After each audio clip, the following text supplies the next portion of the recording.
তোমাদের সকলের আবদারে আজ নিয়ে চলে এসেছি একটি কেক মেকিং ভিডিও। নমস্কার সবাইকে, আমি একজন হোম বেকার, থাকি হুগলি চুঁচুড়াতে।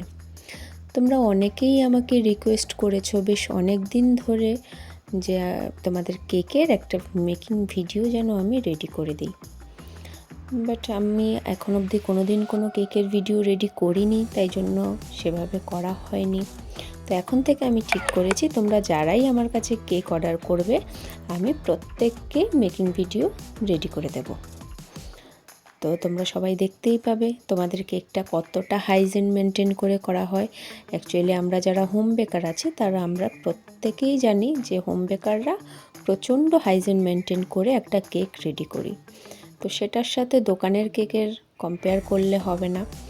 তোমরা দেখতেই পাচ্ছ আমি কতটা নিট অ্যান্ড ক্লিনভাবে একটা কেক রেডি করছি। আমার ভিডিও যদি তোমাদের ভালো লাগে তাহলে অবশ্যই লাইক, কমেন্ট অ্যান্ড পেজটাকে ফলো করে রেখো, তাহলে তোমরা সমস্ত কেকের ভিডিও দেখতে পাবে। তো চলো কথা না বলে দেখে নিই কেকটা কীভাবে রেডি করা হচ্ছে। প্রথমেই আমি কেকটিকে 3টি লেয়ারে ভাগ করে নিয়েছি এবং তারপর আমি কেকটিকে পরিমাণ মতো সুগার সিরাপ, তারপর ক্রিম, তার উপরে রসমালাই দিয়েছি। তোমরা এতক্ষণে বুঝেই গেছো এটা একটা রসমালাই ফ্লেভারের কেক। তো দিদিটি তার বাবা মায়ের অ্যানিভার্সারি উপলক্ষে কেকটি অর্ডার করেছিল। কেকটি ছিল একটি 1/2 পাউন্ডের। তো আমাকে ঠিক যেভাবে রেফারেন্স পিকচার দেওয়া হয়েছিল আমি ঠিক সেম টু সেম করে দেওয়ার চেষ্টা করেছি এবং দিদির খুব পছন্দও হয়েছিল। সে আমাকে বলেছিল যে কেকটি তার খুব পছন্দ হয়েছে। চলো কেকটি রেডি করতে করতে আজ তোমাদের কিছু প্রশ্নের উত্তর দিই। তোমরা অনেকেই কেক অর্ডার করার সময় বেশ ডার্ক কালার কেক অর্ডার করো। তো আমরা প্রত্যেকটা ক্লায়েন্টকেই সাজেস্ট করি যেন খুব লাইট কালার কেক নাও।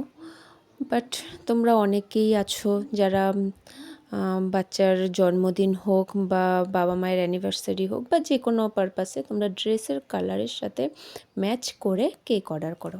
তো সেক্ষেত্রে ড্রেসের কালার যদি ডার্ক হয় সেক্ষেত্রে কেকটাও তোমরা ডার্ক কালারেরই চাও। কিন্তু আমরা কিন্তু বারবার বলে দেই যে ডার্ক কালারের কেক কিন্তু তোমাদের হাতে মুখে ক্রিমের যে কালারটা হাতে মুখে লেগে যাওয়ার সম্ভাবনা অনেক বেশি থাকে। তো তারপরেও অনেকে বলো যে না আমার এই কালারই চাই। তো সেই হিসেবে তোমরা যেটা বলবে আমরা সেটাই করব। আমরা কেকটা রেডি করে দিচ্ছি, কিন্তু তারপর তোমরা কমেন্ট করছো যে দিদি কেকের কালার হাতে মুখে লেগে গেছে।